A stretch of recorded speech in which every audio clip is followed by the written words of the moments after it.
Pilipinas, narito naman po ang sigwada ng ating Ronda Probinsya.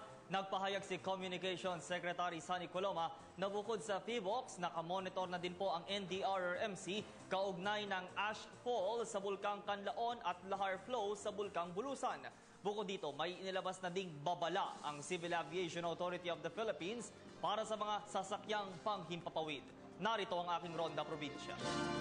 Kasunod ng ferrotic explosion ng Bulkang Canlaon nitong weekend, nagpalabas ng babala ang Civil Aviation Authority of the Philippines para sa mga piloto na iwasan muna ang airspace ng Mount Canlaon. Ayon sa datos, umabot sa halos 1,500 metro ng abo ang ibinuga ng bulkan. Dapat na munang iwasan ng mga eroplanong dumadaan sa lugar ang tuktok ng Canlaon dahil mapanganib ang volcanic ash. Sa ngayon, mahigpit ang pagpapaalala ni PHIVOLCS Director Renato Solidum sa mga nakatira sa paligid ng bulkan na huwag pumasok sa loob ng 4-kilometer permanent danger zone.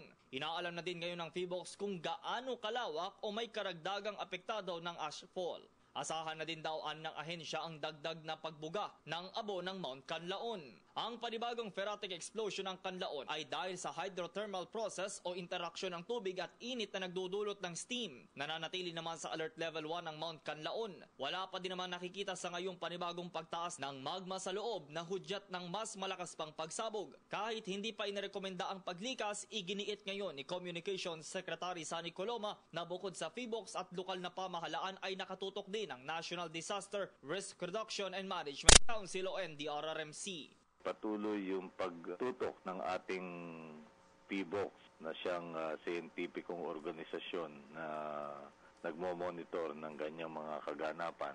At yun namang NDRRMC ay patuloy pa rin tumututok din at nagpapalabas ng mga napapanahong alert status hinggil sa activities ng Mount Bulusan at Mount Canlaon na itinuturing nilang active volcanoes sa kasalukuyan. At yun naman kanilang mga field operatives ay kanilang pinapakilos din para tiyakin na ligtas ang ating mga kababayan.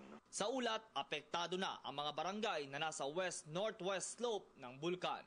Samantala, pinag-aaralan na ngayon ng PHIVOLCS ang posibilidad na lahar flow mula sa Bulkang Bulusan, bunsod ng pinakahuling pagsabog nito. Sa ulat mula sa PHIVOLCS Region 5, kasunod ito ng inaasahang pagpasok sa bansa ng mas madalas at mas malalakas na pag-ulan dulot ng La Nina phenomenon. Sinabi ni Bicol Region Volcanologist Dr. Ed Laguerta, patuloy ang isinasagawa nilang aerial survey para matukoy kung anong mga bayan ang tatamaan sakaling rumagasa ang lahar mula sa bunganga ng bulkan. Pero sa ngayon ay tila kaunti lamang daw ang nakikita nilang abo sa bunganga ng bulkan dahil na wash out na ito ng sunod-sunod na pag-uulan sa lugar. 24 oras pa din nila itong imomonitor at tututukan.